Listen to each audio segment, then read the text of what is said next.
Thanks for downloading a 3CR podcast. 3CR is an independent community radio station based in Melbourne, Australia. We need your financial support to keep going. Go to www.3cr.org.au for more information and to donate online. Now stay tuned for your 3CR podcast.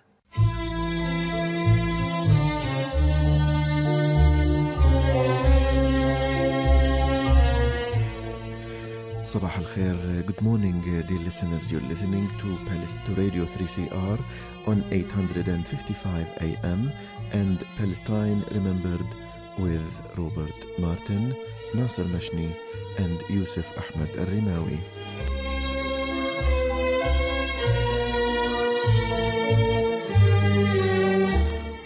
Thank you for tuning in to another edition of Australia's only radio program that is totally dedicated to the Palestinian cause in English language.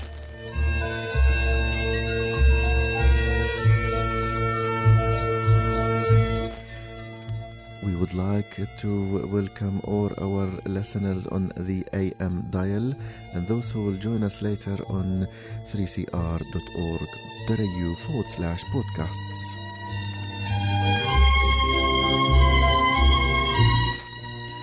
In today's episode, we will be talking to our friend and commentator and analyst, Michael Shaik, who is an Australian activist and author. Stay with us and enjoy the episode.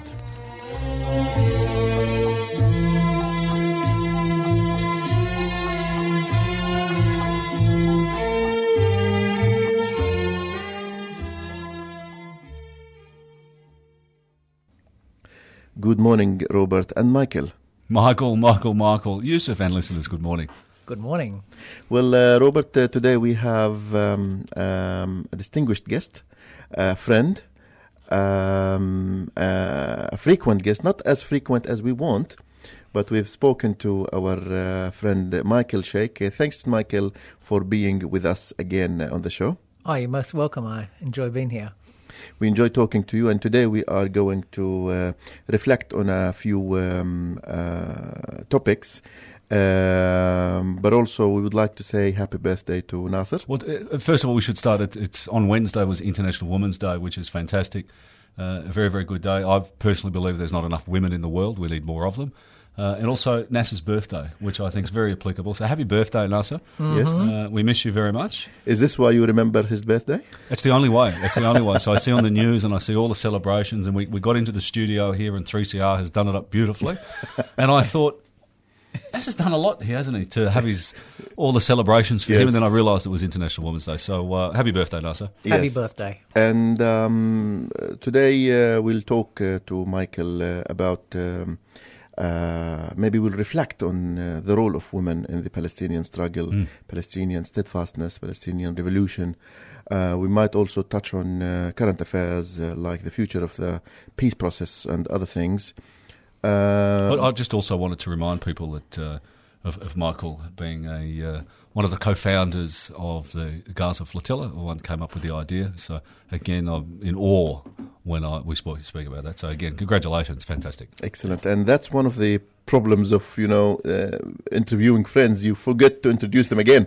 So our apologies. Michael is one of the most prominent activists, solidarity activists in Australia and Melbourne. And author.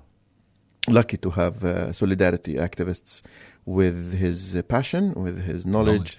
And with his dedication. So thanks again, Michael. Okay, so we will start with a few words. I want to say thank you to the Eureka Rebellions in Ballarat. Because you did win the award. You're the Australian medal holder of the Eureka Award worldwide. So congratulations again to you, Yusuf. Thank you. Fantastic. As much as I was very happy to and honored to win the award, I felt a little bit embarrassed that I knew very little about the Eureka Rebellion, and especially that there is so much in common with the Palestinian struggle. The Eureka Oath was on the 29th of November 1853, and 29th of November is the International Day of Solidarity with the Palestinian cause. The Eureka struggle is about direct action, and the Palestinian Revolution took direct action in several ways across more than a century. The Eureka struggle shaped the Australian identity. The Palestinian Revolution also helped shaping the Palestinian national identity in modern history. So there are so much in common between the Palestinian struggle and the Eureka Rebellion. So I would like to thank those who nominated me, and I would like to thank Dr. Joe Costano and every member of the Anarchist Media Institute, the Rebellions in Ballarat, for such an honor. And I would like to dedicate this medal to my father, Dr. Ahmed Al-Rimawi, the poet, the historian, and the diplomat who taught me everything, and who taught me the alphabets of Palestine before even Arabic alphabets. Michael, now we had the International Women's Day last Wednesday or Thursday. And we cannot talk about the Palestinian struggle without talking about the role of women in that struggle. You both have been to Palestine, Robert and Michael. I have not. I mean, I can talk about the role of women in diaspora later, but I would like to hear from you. I suppose, like all the Palestinians, they're very impressive. They often have to bring their families up alone because so many of the men have either been killed or imprisoned for very long times. And, to them falls a generation of bringing up the next generation of Palestinian resistors. It's not just feeding and clothing them, it's teaching them their history, their heritage, and that right is on their side. And it's something that they take very seriously. And not just in Palestine, in the refugee camps in Syria, in Lebanon, in Jordan, and even in Australia as well. It's for them to socialise their kids, as well as the men, but a lot of it falls to the women to continue the struggle, because they've known for a long time that the occupation isn't going to end anytime soon, and they've got this ideology of samud, which means steadfastness, hanging there as long as it takes against overwhelming violence until Palestine is free, and they've never given up on that, and that's quite impressive if you haven't seen it. It is. I was also going to say that I think from a mother's point of view, bringing up a child, knowing what they're going to be brought into, I find them very stabilising in the house. The mothers, they're beautiful, caring, and I've said this before, even just around Yusuf and some of your Palestinian friends here. It's amazing when you walk in, you feel the warmth. You actually feel the connection. You can feel the connection between the people that are connected to the land, and that's something that proves who the indigenous people are of Palestine. They're not going anywhere. And then you have these girls like Ahed, who I spent some time with in Nabi Saleh, who is now in jail. Beautiful young girl that was timid but strong. And it's just amazing to see the courage that they're growing up with. And I get really, really upset when I hear people saying things that the Palestinian women, if they're Muslims, that they're not treated equally, that they're... We heard that this morning. It is this afternoon. It's just, to me, so untrue. Now, I can promise you, you can't tell those women what to do. They are strong.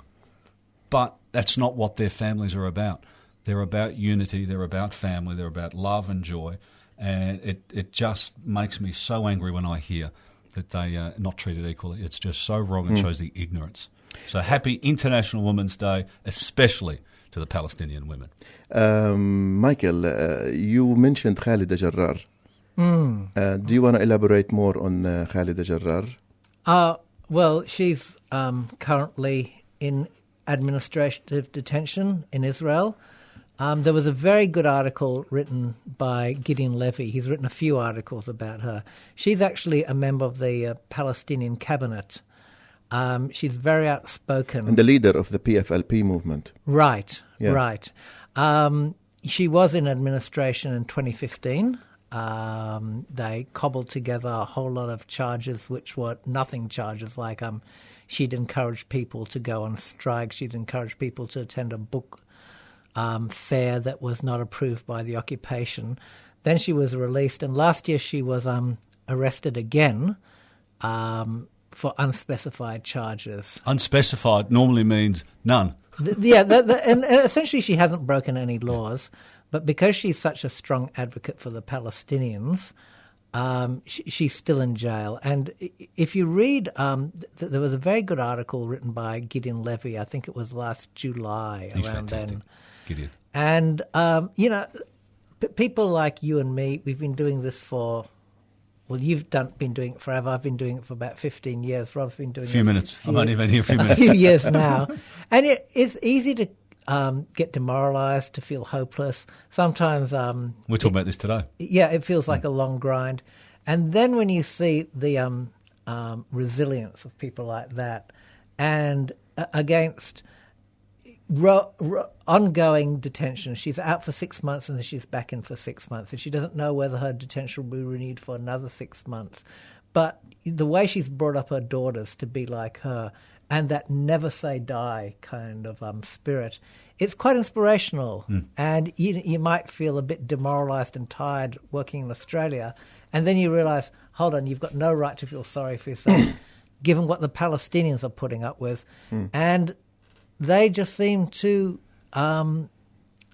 accept that it's part of life. That is their heritage, and that is what they must do until they're free. And they're not giving up, so I suppose neither should we. There was a beautiful picture, I think, that was attached to that article when she was in the courtroom and the daughters were there.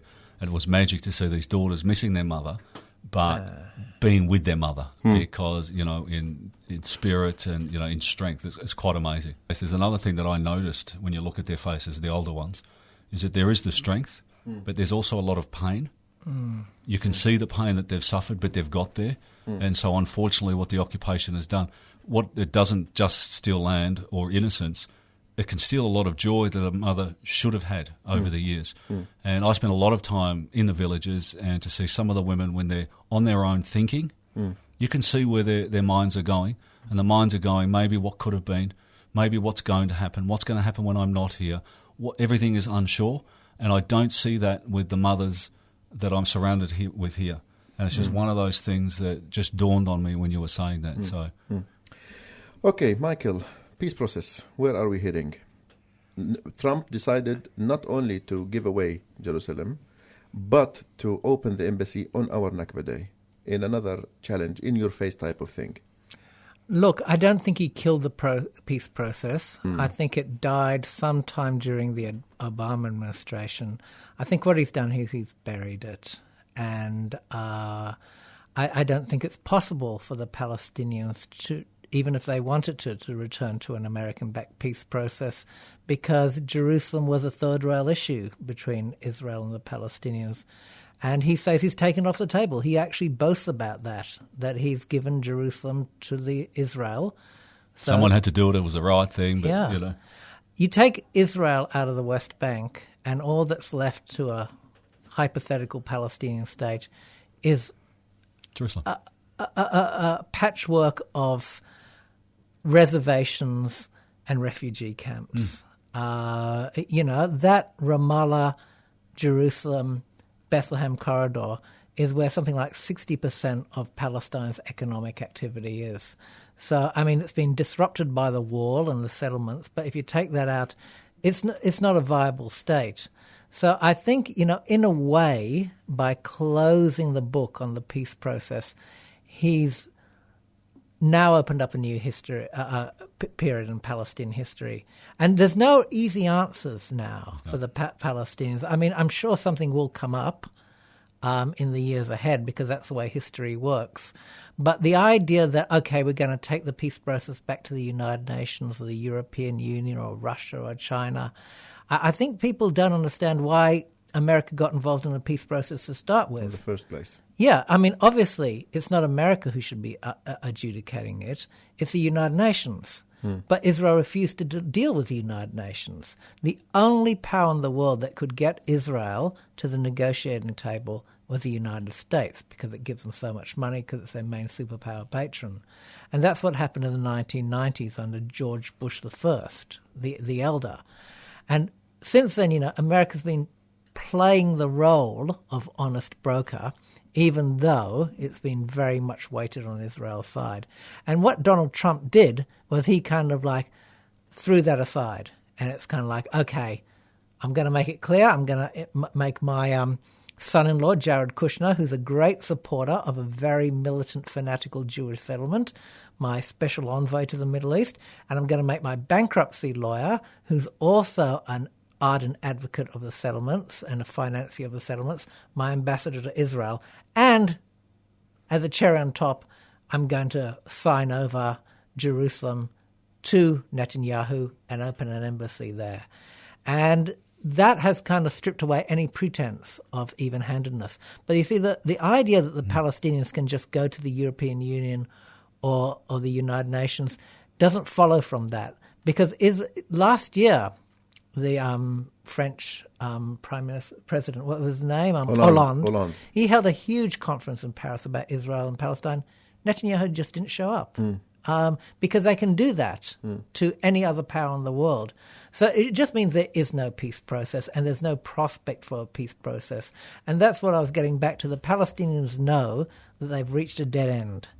And what comes after that, they don't know. But they know it's going to be ongoing occupation, ongoing apartheid. If there's one good thing this has done, it's stripped away the idea that the occupation is temporary. They've always said, look, it's a temporary occupation.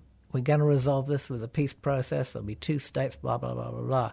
Now that Netanyahu is quite open that he's not interested in two states and the peace process is dead, there's no other word for it except apartheid now, because that's a definition of apartheid, where you've got two populations living side by side in the same country, governed two sets of laws, different access to resources, one in a position of supremacy over the other, and it's permanent.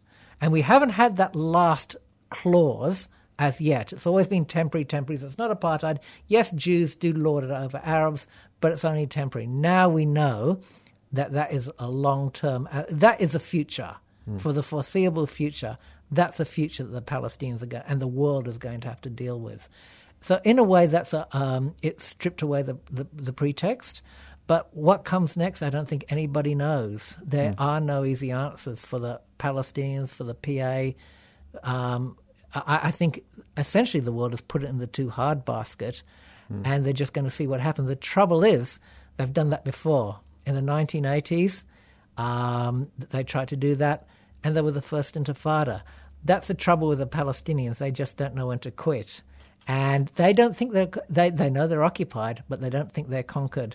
And when you see things like, the resistance in places like Nabi Saleh, in the refugee camps, as the Palestinian Authority, which was set up to negotiate the peace process and to administer the reservations, and that loses more and more credibility.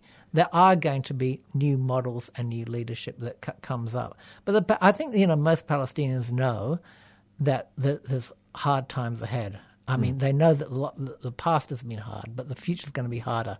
Essentially now, Netanyahu's got carte blanche. And I regret to say this, but even the Arab world has abandoned the Palestinians. You're talking about the airspace. Yeah. That's what I was going to ask. The Israelis now say that, well, we don't need to go through the Palestinians to achieve peace with Arabs. Yeah. We can bypass the Palestinians and convince the Arabs that we can have bilateral agreements, or a form of understandings on their own, without having to pass by the Palestinian negotiator. And we've seen that in Saudi Arabia, we've seen that in Qatar, we've seen that in Egypt. Yeah. And probably there are other countries that we don't know much about.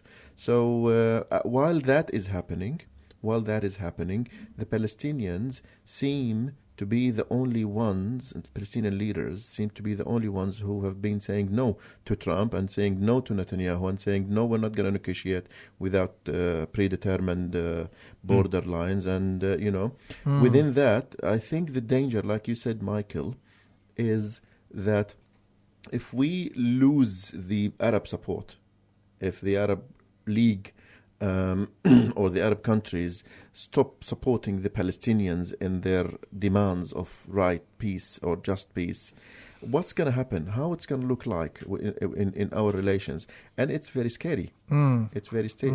I have family members who live in Saudi Arabia, and I also know friends who live in other Arab countries.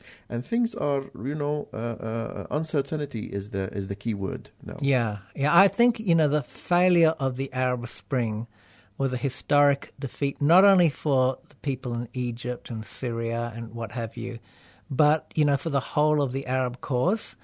And what happened, I think, essentially the Arab elites were shaken by the Arab Spring. And all of a sudden they realized they had a lot more in common with the Netanyahu government than they realized. And it's not just about Iran. It's they hate democracy for the same reason that the Israeli government does. They don't want to empower people. And that is until democracy comes to the Arab world, I think that's a dilemma that we're stuck in. If you look at the reaction of the Egyptian government when Gaza was being bombed in 2012, and then again when it was totally hammered in 2014, you can see scale. Essentially, the Egyptian government gave them carte blanche in 2014. They actually took Israel's side because they saw Hamas as an extension of the Muslim Brotherhood, which was a democratically elected government that the military overthrew. And, like I said, this is a very hard time, but at least the illusions have been stripped away, not only by the Palestinians, but by the Arab masses as a whole. They realize that, Nasserism, Baathism, Wahhabism, and all these other isms that sounded so great in the 20th century have been exposed as like hollow shells that are actually just hiding corruption, nepotism, and, yeah. Now, having said that, totally agree with you. Now, where we are today now when it comes to the Arab Spring is not just we cannot just blame or bash the players, but we cannot forget that the reason we are here today is the failure of the leadership that was produced by the free elections, the failure of Muslim Brotherhood. Yeah. Had they not been so selfish, had they not been so arrogant and so failing in the way they handled power, I don't think we would have been here. Yeah, very good point. And very good point. And let's not forget them in today's picture, because look what they we can talk about what they did in Egypt, we can talk about what they did in Tunis, we can talk about what they did in Libya and elsewhere. I don't think they portrayed a good alternative. Yeah, and I think you can see the same in Palestine for all the failings of the Fatah and the PLO. They've seen what Hamas has been doing in Gaza. Exactly. Hamas came to Gaza with the promises of that we will restore Sharia and we will improve the lives of the people and we will stop the corruption. But they actually reproduced corruption. We can't. Yeah, and they were going to force Israel into an honourable peace with Qassam rockets. And let's not forget also that the people operating that we're talking about are operating in a world that is so difficult that none of us would ever understand. They've had a people come in, completely demoralise them, colonise them, not give them opportunities to make rash decisions. They can make rash decisions, but the rest of the world says no. They're living in an area that they don't know what's going to happen. The only thing that they're sure of is that the world's not going to help them. That's the one thing that they can count on, the consistency that they are not allowed to fight back, to go to the International Criminal Court. They cannot go to the UN. What the hell can these people do? So I think it's very, very tough to criticise what is going internally because we wouldn't know because we don't live there. I'm not saying that all the decisions are right or wrong. Yes, all I'm saying totally is that agree. it is a horrific situation for them to be in, and we're all to blame for allowing it to happen. And at the end of the day, it's the occupation that causes it. It is Zionism that causes it. It is racism, fascism. It's disgusting. Yep. Yeah, I remember 10 years ago when Yusuf introduced me to the governor of Nablus, and he was explaining what security corporation. Jamal Mohsen. You've told me this many times. Yes. It's so good. Well, you know, security corporation is a very dirty word in Palestine. It's when the PA cooperates with Israel to suppress Palestinian militancy and sometimes even to hand over people to the Israelis. But he said, look, what can I do? He said, I control a tiny part of my governorate, which is the centre of Nablus city itself. He said, but I'm responsible for all of this stuff. If there's a woman who's having a miscarriage over that hill, they can just close the checkpoints if I don't do everything they want me to do. He says, essentially, they've got me over a barrel. And that is the reality of trying to be a governor there. So he said, and I think that, you know, I mean, we can say, yes, Hamas failed, Fatah failed, the Palestinians are in a difficult place. But if you had Mahmoud Abbas's job, what would you be doing different now? Well, and I can't answer that. The level of responsibility is enormous. Yeah. I mean, look. I mean, he said that we will no longer partake in the peace process. You'd think that was fairly reasonable to say after what Trump did. What did Trump do? He didn't punish the PA. He punished the most vulnerable Palestinians, and that is those The supporting ones who are reliant on UNRWA. and cutting their budget by $60 million. And you know, it was so cruel and so short-sighted, because what do UNRWA do? They provide health and education to millions of Palestinian refugees. When those schools close, at this particular time in history, what are those young boys going to do without an education? Well, Where are they going to go?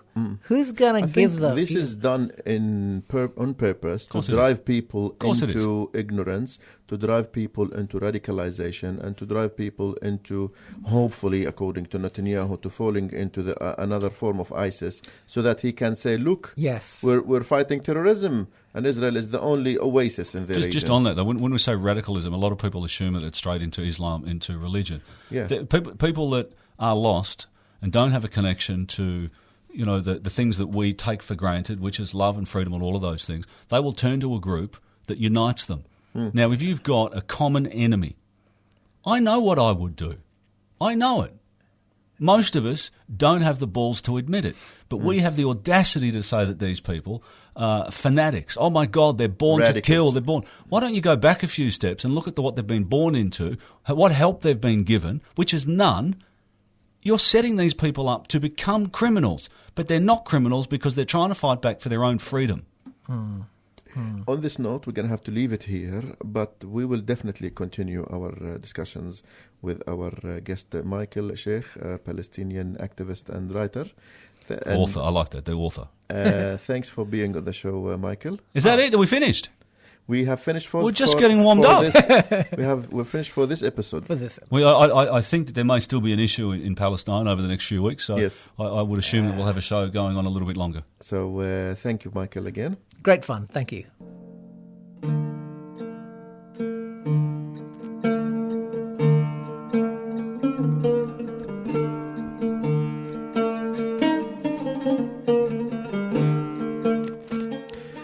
With this, we have come to the end of this week's episode of Palestine Remembered, and we have spoken with our friend and commentator Michael Shaik.